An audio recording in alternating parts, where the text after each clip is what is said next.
Thank you so much for your time, Mr. Vavi. You've released a very lengthy statement, but I want to start off with the headline of the statement where you say the fight against unemployment and the fight against xenophobia must be married, not divorced. Tell us why. Because the reason why we're finding ourselves in the space where we are, where there are thousands and thousands of Zimbabweans escaping mismanagement of their economy, escaping a system of capitalism that have worsened that crisis of unemployment and landlessness.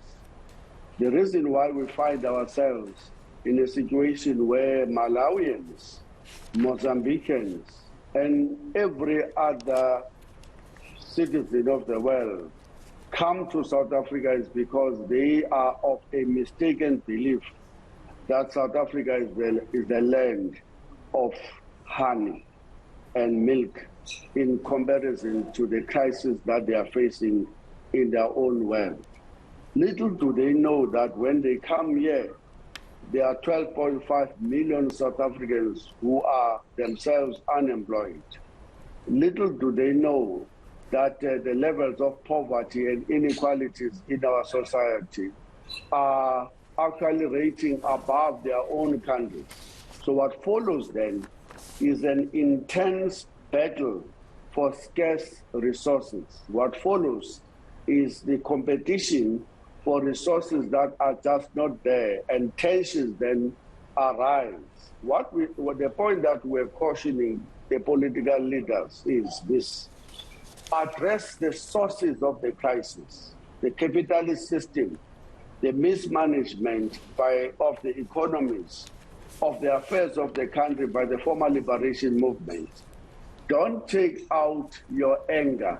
Don't play short-term xenophobic games and populism, and on a very sensitive, desperate situation facing the poor in the African continent, failed by the political systems that you belong to. Address the source of the crisis. And the source of the crisis is that here at home, for example, we are marching towards a failed state. In Zimbabwe, they will say they've already arrived at a failed state. Mozambicans who are seeing a second round of war in the Galgo region will say we are facing a second war in a context where the real war against poverty and unemployment have not been won. So is the situation everywhere else in the African continent. That's why we are raising alarm bells to the political leaders. Do what you should be doing. Confront the crisis that our people are facing. Don't divert attention to the more vulnerable sections of the working class and the African masses. Do what you were elected to do in Parliament. Mr. Vavi, I want to quickly speak about you say in your statement, newly powerful political parties, and we're actually seeing Nhlanhla Lux, who's quite a strong community leader in Soweto, together with a number of people going to restaurants in Sandton at the moment. I think it's hundreds of them actually that have gone to Sandton to hand over their CVs to restaurants. So this seems as though it's an issue that's brewing under, there could be a trigger of xenophobic attacks in the country because of what's happened in the week and now what's happening in Sandton. How do you suggest that this is dealt with in a respectful manner? Because it's not to say that it's just South Africans that deserve jobs, but it should be done in a respectful and legal manner, should it not? Absolutely, and that's why the Minister of Employment must come to the party and stop sleeping. We have been promising to put together a legislation to address the issue of the quotas. The quota are a reality everywhere else in the world. No country, and we want to warn against that extreme, because there are two extremes here.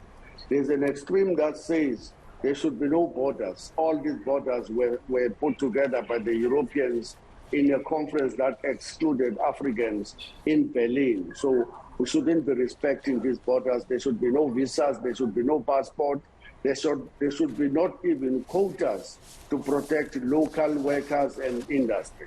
The other extreme is this Donald Trump approach, which is unfortunately being adopted by the political parties in South Africa, that says we should stop all migration of workers from one country to the other. We must erect more high walls, high electronic fences to stop them. We must have a brutal army and police force, a brutal Home Affairs Department that will make sure that there is no movement of any kind, which is an impossible proposition.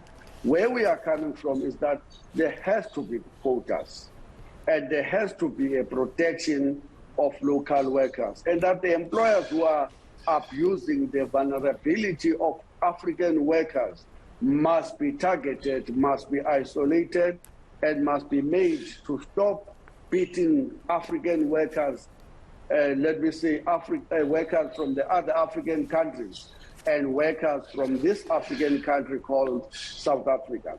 And instead of us targeting the workers and beating them in the streets and telling them that they are not allowed and they are not welcomed in South Africa, we must divert that anger towards the farm bosses, towards the restaurant bosses, towards the manufacturing sector, the security, the